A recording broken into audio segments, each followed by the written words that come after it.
आप सबको जय मसीह की। मैं प्रभु का धन्यवाद करती हूँ। मेरा नाम पूर्णिमा डोंगरे है। मैं बालाघाट ज़िले से हूँ।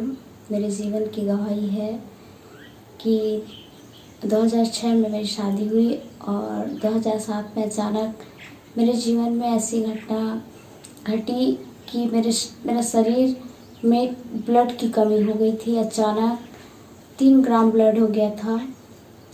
डॉक्टर मेरे को देखे तो डॉक्टर बोलने लगे कि नहीं, इनको तो पीलिया हो गया है, तो इनका शरीर पूरा सफ़ेद पड़ गया है।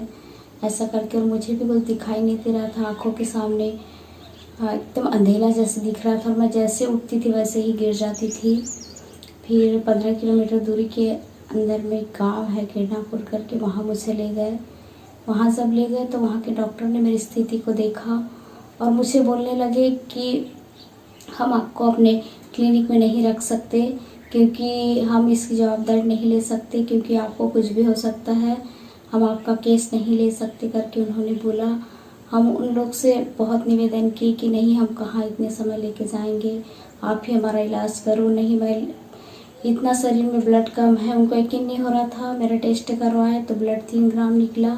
उनको यकीन नहीं हो रहा था कि 3 ग्राम ब्लड कैसे एक इंसान के शरीर में रह सकता है। जब बच्चे के शरीर में 3 ग्राम ब्लड नहीं होता तो आपके शरीर में कैसे 3 ग्राम ब्लड में आप जीवित होकर के वो बोल रहे थे।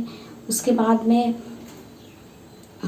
बाद में उन्होंने मुझे वहाँ से रिफ़र कर दिया कि नहीं, हम आपका केस नहीं ले सकते, आपको तुरंत बालाघाट एडमिट करेंगे तभी होगा। यदि आपके पास साधन नहीं है तो हम आपको ले जा देते हैं, लेकिन आप तुरंत बालाघाट जाओ, हम आपको अपने क्लिनिक में नहीं रख सकते। ऐसा करके उन्होंने मेरे को बोला। और हम लोग के उस समय साधन नहीं थी कि हम लोग बालाघाट जा सके, व्यवस्था नहीं हो पा रही थी बालाघाट के लिए। तब हम अपने एक रिलेशन में रुके, वहाँ पे दीदी है उनके यहाँ रुके। तो वहाँ फिर उन्होंने बोला कि चलो और एक बार हम लोग सरकारी हॉस्पिटल में दिखा देते हैं।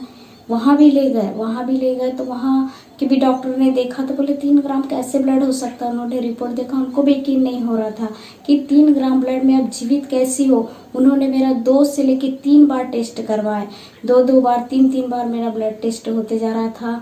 वहाँ पे मेरा ब्लड रिपोर्ट 3 ही ग्राम आता था, 3 ही ग्राम ब्लड निकलता था। तब वो बोलते हैं कैसे आप जीवित हो, हमको तो समझ नहीं आ रहा, आपको तुरंत ही ब्लड लगेगा तभी आप जिंदा रह पाओगी, नहीं तो आप जिंदा नहीं रह पाओगी। आप 3 ग्राम में कोई व्यक्ति नहीं बचता, लेकिन आप कैसे जीवित हो, ऐसे वो मेरे को बोल रहे थे। फिर हम लोग उसी दिन बालाघाट गए। बालाघाट में भी ऐसा हो रहा था कि मेरे ग्रुप का जो ब्लड था वो ब्लड ही नहीं मिल रहा था, ब्लड बैंक में भी ब्लड नहीं था। वहाँ के भी डॉक्टर जब मेरा इलाज किए, जब उन्होंने भी टेस्ट करवाया तो 3 ही ग्राम ब्लड निकला। वो भी देख देख के मेरे को बोल रहे थे कि नहीं, इनको तो तुरंत ब्लड लगना चाहिए, ब्लड बैंक में भी ब्लड नहीं था और मेरे ग्रुप का ब्लड भी नहीं मिल रहा था। उसके बाद में जब वहाँ बालाघाट आचार्य अमोद सिंह करके अंकल है, उनके यहाँ पावर मिनिस्ट्री चल रही थी, उस समय में वहाँ प्रेयर निवेदन दिए हम लोगों ने और वहाँ पे अंकल ने प्रेयर किए, सभी लोगों ने मिलकर मेरे लिए प्रेयर किए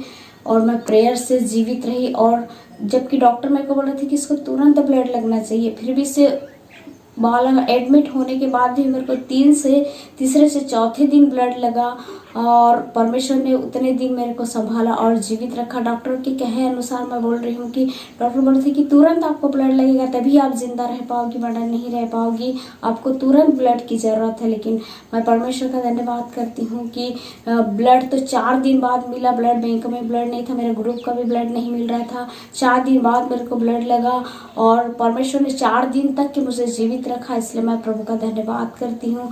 और आज मैं जीवित हूँ इसलिए धन्यवाद करती हूँ। उसके बाद में जब मेरे डिलीवरी का समय में आया तब मेरे को डॉक्टर, जब मेरा पहला बेटा हुआ उसके बाद में वो किसी कारणवश नहीं रह पाया, वो गर्भ में ही बच्चा ख़त्म हो गया था, तो बच्चा भी बाहर नहीं आ पा रहा था। लेकिन प्रार्थना से बच्चा बाहर आया। डॉक्टर भी बोल रहे थे कि कैसे मारा हुआ बच्चा बाहर आएगा, लेकिन परमेश्वर के लिए कोई काम कठिन नहीं है।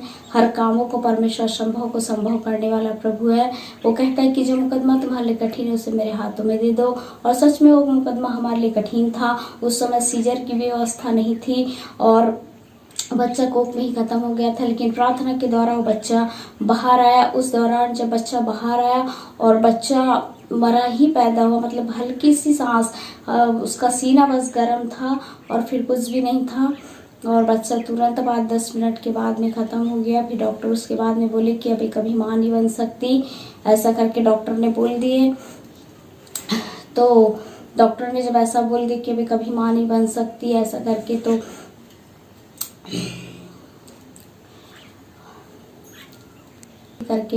तो मैं हमेशा परमेश्वर से प्रश्न करती थी कि प्रभु आपके लिए तो कोई काम कठिन नहीं है, और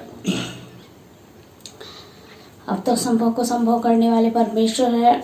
बहुत सारे प्रश्न भी मैं प्रभु से करती थी कि प्रभु अब तो मुर्गों में जान डालने वाला परमेश्वर है, क्यों हुआ, ऐसा करके मैं बोलती थी कि आप मेरे बच्चे को क्यों नहीं बचा पाए। ऐसा मैं बहुत सारे प्रश्न करती थी प्रभु के सामने। आवाज़ आई कि जो हुआ अच्छा हुआ, ऐसा करके एक आवाज़ आई। उसके बाद में जब मेरा बच्चा ख़त्म हुआ, उसके बाद मैं घर आई तो घर के भी लोग, घर के यानी रिलेशन के पड़ोस वाले बहुत लोग बोलते थे ऐसा कैसा हो गया है, ऐसे कैसे। पड़ोस वाले बोलते थे कि जब तुम्हारा परमेश्वर, तुम प्रभु को मानते हो तो तुम्हारे साथ ऐसा क्यों हुआ। बहुत सारे लोग बोलते थे, गांव वाले लोग बोलते थे। तो मैं बोलती थी कि मेरा परमेश्वर जीवित है, वो जिंदा परमेश्वर है। डॉक्टर भी मेरे को बोल दिए थे कि अब तुम माँ नहीं बन सकती, एक तो माँ बनेगी तो एक तो तेरा बच्चा जिंदा रहेगा या तू जिंदा रहेगी। लेकिन आज मैं प्रभु के दया से मैं भी जीवित हूँ और मेरे बच्चे भी जीवित हैं। प्रभु के दया से मेरे आज 2 बच्चे हैं, और मैं यही बोलती थी। मैं हमेशा हन्ना को याद करती थी, और जिसकी मैं भक्ति करती हूँ। जो लोग मुझे बोलते थे कि हो गया, अब डॉक्टर तेरे को बोल दिया है, जिसका बच्चा ख़त्म हो जाता है उसको साल भर में बच्चा हो जाता है। मेरे साथ ऐसा नहीं हुआ था। मेरे को 2 साल के बाद बच्चा हुआ, तो मेरे को हर कोई यही बोलता था कि हो गया, अब इसको बच्चे नहीं होते। लेकिन मेरा विश्वास यही था हन्ना की तरह, और मैं हमेशा यही बोलती थी कि जिसकी मैं भक्ति करती हूँ वो जीवित है, वो जानता है कि उसने मुझे बनाया है, वो जानता है कि मेरे अंदर क्या कमी है। ना ही तो मेरे को डॉक्टर ने बनाया, ना ही कोई मनुष्य ने। वो नहीं जानते कि मेरे अंदर क्या कमी है, लेकिन जिसकी मैं भक्ति करती हूँ वो जीवित है, और वो जानता है कि मेरे शरीर में क्या कमी है। ऐसा करके मैं बोलती थी और जवाब देती थी, हमेशा प्रार्थना करती थी। और 2007 में मेरा बच्चा नहीं रहा, और उसके बाद में 2009 में परमेश्वर ने सच में प्रार्थना का सुनने वाला प्रभु है, और वो अद्भुत कार्य करने वाला परमेश्वर, हमारी सोच और समझ से बढ़कर कार्य करने वाला है। जिन जिन लोगों ने मुझे बोला था वे सब आज देख के कहते हैं कि तेरे को तो डॉक्टर ने ऐसा ऐसा बोला था। तो मैं बोलती हूँ डॉक्टर से बढ़कर हमारा परमेश्वर है, जिसने हमें बनाया है, और जो काम मनुष्य से नहीं हो सकता वो परमेश्वर से हो सकता है। मनुष्य से वही काम हो सकता है जो मनुष्य कर सकता है, लेकिन परमेश्वर वो कर सकता है जो मनुष्य से नहीं हो सकता। ऐसा मैं बोलती थी लोगों से, और आज मैं प्रभु का धन्यवाद करती हूँ कि आज मेरे 2 बच्चे हैं, और आज मैं भी जीवित हूँ और मेरे बच्चे भी जीवित हैं। आज मेरी बेटी 11 साल की है, मेरा बेटा 9 साल का है। मैं परमेश्वर पिता का धन्यवाद करती हूँ, और परमेश्वर पिता ने मुझे 2 बच्चे देकर आशीषित किया, इसलिए मैं परमेश्वर पिता का बहुत बहुत धन्यवाद